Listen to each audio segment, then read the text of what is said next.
Angela Rayner's here. Hi, good morning. How are you? The King is dead. Long live the King or Queen. Who are you most worried about? Well, I think at the moment the Conservative Party have really lost the trust of the British public. They've propped up Boris Johnson for months, knowing full well that he's marred in sleaze and scandal.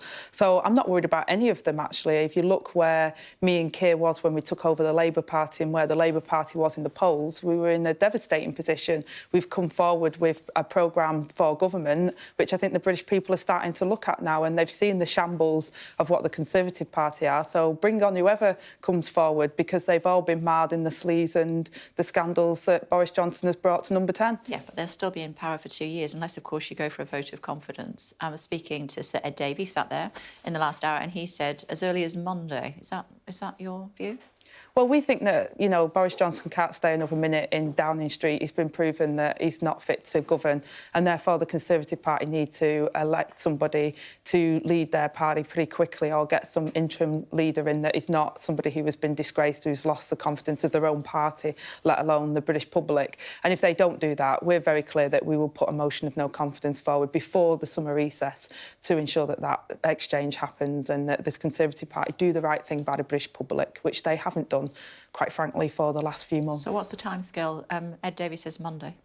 Yeah, well, we obviously will be working with our whips to make sure that that happens as soon as quickly as possible if the Conservative Party is showing no signs of doing the right thing by the British people. The frustration is time and time again, the opposition have had to really push to get what we consider to be the basic standards that you would expect in public life. You're hesitating because you know you won't win it. No, we're not. No, I think that we can win it, and I think if we don't win it, because do it on Monday. And if we don't win it because of Conservatives prop up the Prime Minister, I think that they're going to find that very devastating for them, not just for the next general election, but I think that will keep them out of power for a very long time, because the British people have had enough. They need to get their house in order. If they don't, then we will step forward, as we have done, whether that's with our solutions to the cost of living crisis. We'll step forward again to make sure that Boris Johnson doesn't remain in number 10. But it's all talk, though, isn't it, from you? You can't do anything about it. Well, we will. We'll put the vote of no confidence forward. We're very clear on that.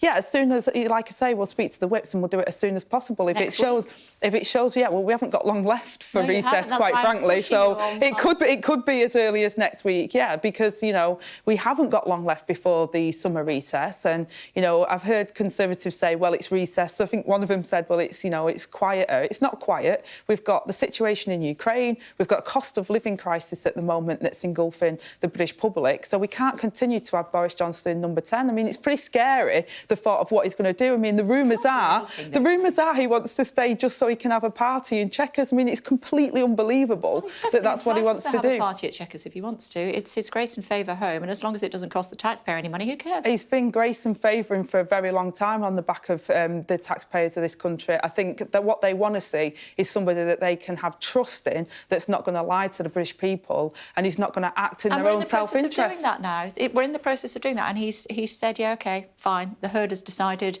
I'm gone. He's a lame duck Prime Minister, he can't do anything, so just leave him there. Well, that's the problem. He is a lame duck, but the problem is that he hasn't got the command of his cabinet, and they can't continue to deal with the issues that our country face.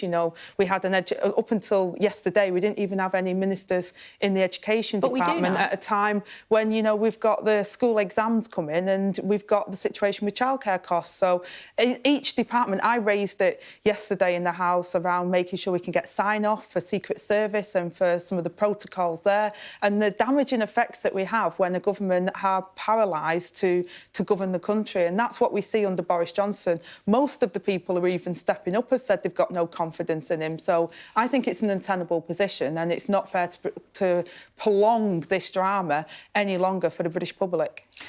You might not have a leader yourself by Monday. Well, I'm confident we will have a leader by Monday. Both myself and Keir believe you're alluding to Durham and the investigation. You must be Sherlock Holmes. Yeah, well,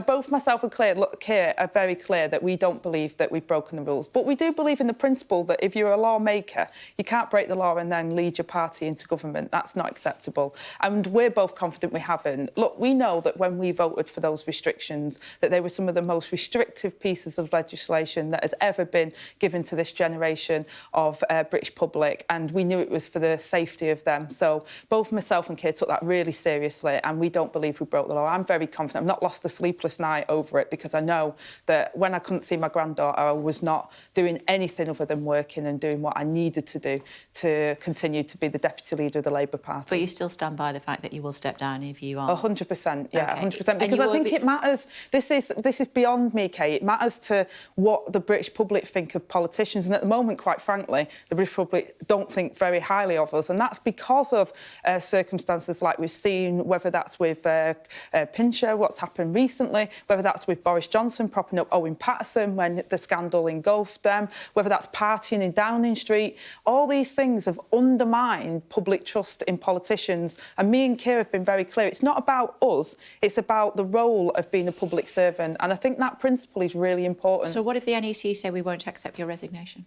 Well, the NEC won't do that. I mean, the NEC would accept it. If me and Keir said that, you know, if we were fined and but we they can got say, a fixed no, we don't. No, we still think you're the best people. I mean, for the it's a job. hypothetical that will never happen. But would you go against the NEC if they said, we don't want you to leave? The NEC will not do that. I know our national executive of the Labour Party. I've been in the Labour Party since I was 20 and I'm 42 now, so I've been there a long time. And I know our NEC, they wouldn't do that. Because the thing is with the Labour Party, it's not about one person. We are a movement about being in government to change things for ordinary people in this country to make life better for them. We have in the past. We've done that in government. We've got a proven track record of doing that and we'll do it again.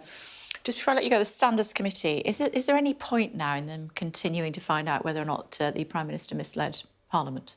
I think there is a point to it because the Prime Minister has said he'll step down as Prime Minister, but of course he'll still be the MP for his local area. And I think people do think standards matter. And, you know, I think that investigation is important so people can get to the true facts. We still haven't had the COVID inquiry as well. That's going to be coming up and people want to know answers to what the Prime Minister's been up to. We had this week the Prime Minister admitting that he met with the former KGB spy in secret without any of his officials with him. Did, yeah. And he hasn't done that before. Now, that's a national security risk and people want answers to what he was doing. He wasn't Prime Minister at the time. He was Foreign Secretary, yeah. which is just as bad. You know, he's Foreign Secretary and he shouldn't be doing that. He knows he shouldn't be doing that and yet he's done it. And that was a national security risk. That's why he's not supposed to do that and he's just completely disregarded the rules and that's why he can't carry on because he is a risk to the country if he lies to the British public, if he doesn't do the right thing and follow the rules, even his own rules that he put in place, then that's not acceptable. And if he doesn't hand back the keys by Monday, you're going to go for a vote of no confidence?